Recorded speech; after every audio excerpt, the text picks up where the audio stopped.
ಅಮೆರಿಕದ ರಾಜಧಾನಿ ವಾಷಿಂಗ್ಟನ್ನಲ್ಲಿ ಶನಿವಾರ ರಾತ್ರಿ ನಡೆದ ಶ್ವೇತಭವನದ ವಾರ್ಷಿಕ ಭೋಜನ ಕೂಟ ಆತಂಕಕ್ಕೆ ಸಾಕ್ಷಿಯಾಗಿತ್ತು. ಅಧ್ಯಕ್ಷ ಡೊನಾಲ್ಡ್ ಟ್ರಂಪ್ ಭಾಷಣಕ್ಕೂ ಮುನ್ನವೇ ಕೇಳಿಬಂದ ಗುಂಡಿನ ಸದ್ದಿನಿಂದಾಗಿ ಇಡೀ ಸಭಾಂಗಣದಲ್ಲಿ ಅವ್ಯವಸ್ಥೆ ಉಂಟಾಯಿತು. ನೂರಾರು ಪತ್ರಕರ್ತರು, ಹಾಲಿವುಡ್ ಸೆಲೆಬ್ರಿಟಿಗಳು ಮತ್ತು ಹಿರಿಯ ರಾಜತಾಂತ್ರಿಕರಿಂದ ತುಂಬಿದ ಸಭಾಂಗಣದಲ್ಲಿ 5 ರಿಂದ 8 ಬಾರಿ ಗುಂಡು ಹಾರಿದ ಶಬ್ದ ಕೇಳಿಬಂದಿತ್ತು. ತಕ್ಷಣವೇ ಕಾರ್ಯಪ್ರವೃತ್ತರಾದ ಸೀಕ್ರೆಟ್ ಸರ್ವಿಸ್ ಸಿಬ್ಬಂದಿ ದಾರಿ ಬಿಡಿ, ಕೆಳಗೆ ಬಾಗಿ ಎಂದು ಕೂಗುತ್ತಾ ಅಧ್ಯಕ್ಷ ಟ್ರಂಪ್ ಅವರನ್ನ ವೇದಿಕೆಯಿಂದ ಸುರಕ್ಷಿತವಾಗಿ ಹೊರಗೆ ಕರೆದೊಯ್ದ ಘಟನೆ ನಡೆಯಿತು. ಆ ಸಮಯದಲ್ಲಿ ಸಭಾಂಗಣದಲ್ಲಿದ್ದ ನೂರಾರು ಅತಿಥಿಗಳು ಪ್ರಾಣಭೀತಿಯಿಂದ ಟೇಬಲ್ ಕೆಳಗೆ ಅಡಗಿಕೊಳ್ಳುತ್ತಾರೆ ಎಂದು ಪ್ರತ್ಯಕ್ಷದರ್ಶಿಗಳು ತಿಳಿಸಿದ್ದಾರೆ. ಅದೃಷ್ಟವಶಾತ್ ಅಧ್ಯಕ್ಷ ಡೊನಾಲ್ಡ್ ಟ್ರಂಪ್, ಪ್ರಥಮ ಮಹಿಳೆ ಮೆಲಾನಿಯಾ ಟ್ರಂಪ್ ಮತ್ತು ಉಪಾಧ್ಯಕ್ಷ ಜೆಡಿ ವ್ಯಾನ್ಸ್ ಅವರಿಗೆ ಯಾವುದೇ ಹಾನಿಯಾಗಿಲ್ಲ. ಅಧ್ಯಕ್ಷರು ಮತ್ತು ಅವರ ಸಂಪುಟದ ಸದಸ್ಯರು ಸಂಪೂರ್ಣ ಸುರಕ್ಷಿತವಾಗಿದ್ದಾರೆಂದು ಶ್ವೇತಭವನದ ಅಧಿಕಾರಿಗಳು ಸಿಎನ್ಎನ್ಗೆ ಸ್ಪಷ್ಟಪಡಿಸಿದ್ದಾರೆ.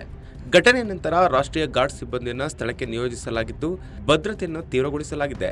ಒಟ್ಟಾರೆಯಾಗಿ ಜಗತ್ತಿನ ಅತ್ಯಂತ ಶಕ್ತಿಶಾಲಿ ವ್ಯಕ್ತಿಯ ಮೇಲೆ ಪದೇ ಪದೇ ನಡೆಯುತ್ತಿರುವ ಇಂತಹ ದಾಳಿಯ ಯತ್ನಗಳು ಅಮೆರಿಕದ ಆಂತರಿಕ ಭದ್ರತಾ ವ್ಯವಸ್ಥೆಗೆ ದೊಡ್ಡ ಸವಾಲಾಗಿ ಪರಿಣಮಿಸಿವೆ.